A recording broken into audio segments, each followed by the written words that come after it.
Welcome back to the channel, guys. Good morning, good afternoon, good evening to all of you. How is your day going? Happy weekend to all of you guys.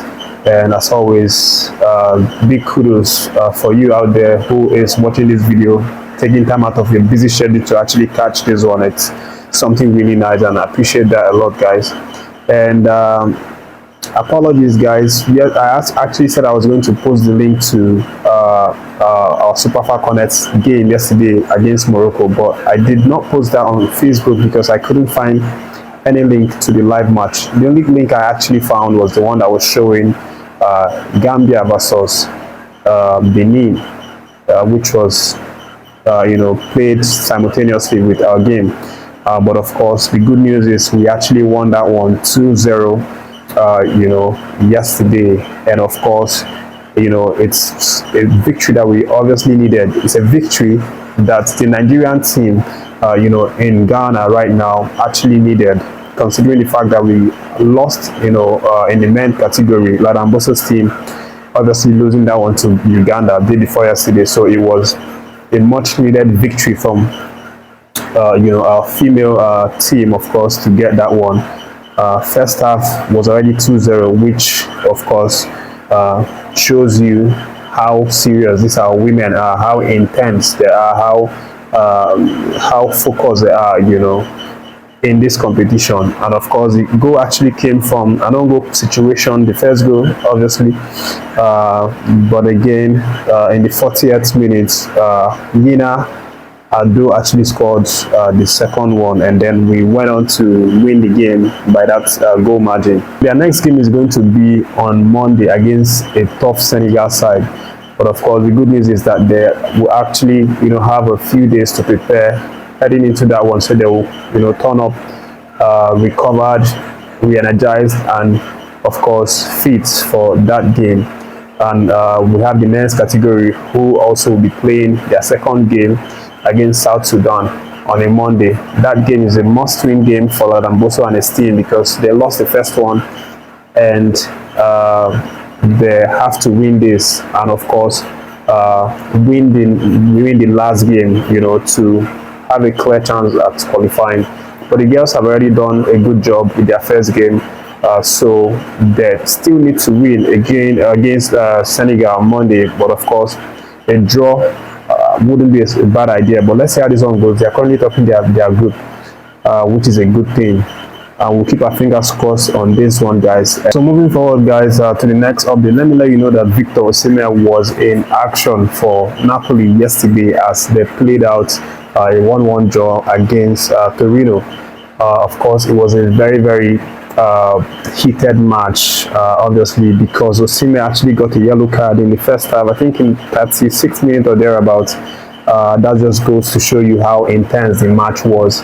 But of course, he did his best as always. You would trust Osimhen to put in his A game for that one. He was able to create one clear chance, but of course no conversion for that one. Yesterday's game versus Torino was definitely a disappointing one, especially for the fact that Osimhen didn't score a goal and they didn't win the match. But of course, that disappointment aside, it was also a milestone that Osimhen set yesterday by making his 100 cap, in the Serie A.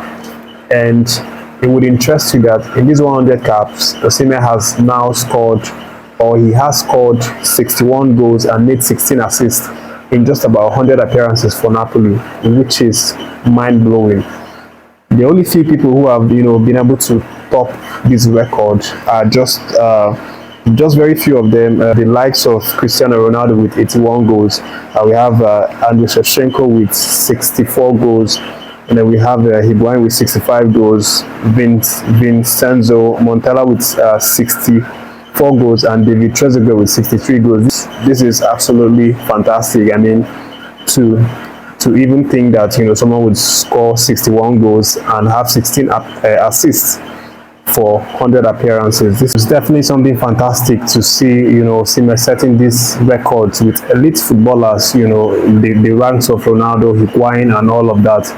But of course, we know this isn't his best. We've not seen everything about Osimhen. He's still going to do great things, of course, even if it's not in the Serie A, but definitely maybe in in the EPL or in the French League. Moving forward, guys, let me let you know the gist that concerns Enyeama. He's been talking to the media, and what he's now said recently is that he is ready to take up any role if the NFF decides to give him one, with the Super Eagles. Enyeama stated clearly that he doesn't quite have the credentials now to take up roles. The role that he's actually targeting is the role that relates to goalkeeper trainer, not the coaching role itself, but goalkeeper trainer or goalkeeper coach. That's what Enyeama is interested in right now, and he says that if NFF calls to him to take up this role, then he's definitely going to answer to that call. But he also made it clear that he hasn't got any qualifications so far. He has not gotten any certificates, to qualify officially for that one. But if NFF can trust him, just like Zidane trusted, just like Real Madrid trusted Zidane, back in the day, and gave him that coaching job, and he went on to win Champions League back to back. So Enyeama actually used that reference in the same light, that if he is called upon without the credentials, he is definitely going to answer to the call. Remember, before the AFCON, when Nigeria was actually preparing for the AFCON, a rumor broke out. Even on this channel, we talked about it when Enyeama posted something on his Instagram that sparked a reaction that I kind of felt like NFF had already employed him to be the goalkeeping coach. But again, after everything, we found out that that wasn't true. No employment whatsoever was given to him in that capacity. But he's now come out to say that he is ready when his services is needed by NFF. But that's on the Enyeama front. Moving on, guys, let me let you know that the search still continues, and it's growing intense. It's really hot right now. The search for the new Super Eagles head coach, it continues. It's getting really heated. Remember in the last video we talked about the fact that NFF has now sent out a public notice inviting people, members of the public who have the qualification to actually come and apply for the Super Eagles head coach job, as well as the under-17 coach. But what's now happened right now is that based on based on the rumor right now, is that Amunike has now officially applied for the job, of course, and there are a few people that have actually applied for the job, but my source has actually stated clear that Amunike was one of those people. And then of course we have someone else who is a friend of Posero, who also applied for the job, and his name is Antonio Consencao. He is a Portuguese, just like Posero, and the report right now is that he has also applied for the NFF's coaching role. And this manager, a brief detail about this man: he's 60-something-year-old. He has won the Portuguese Premier Liga with FC Porto over 3 decades ago. That's like 30 years ago, or within 30 years ago. And then he also has won the Romanian League title during his time with the Romania outfit, CFR Cluj. And he has also won the bronze AFCON medal with Cameroon. I think it was in 2019/2020. But of course, this shows you how this application has been receiving, or this job opening has been receiving lots of applications. I don't know about Michael Nsiang, whether he submitted his application, but of course more updates on that one, plus other potential candidates who have submitted the application. Make sure you subscribe to the channel, guys, so that you don't miss out on any of this. It's really heated right now at the CAF office as regards this whole application. But of course, that's the update right now, guys. Thank you for watching this one.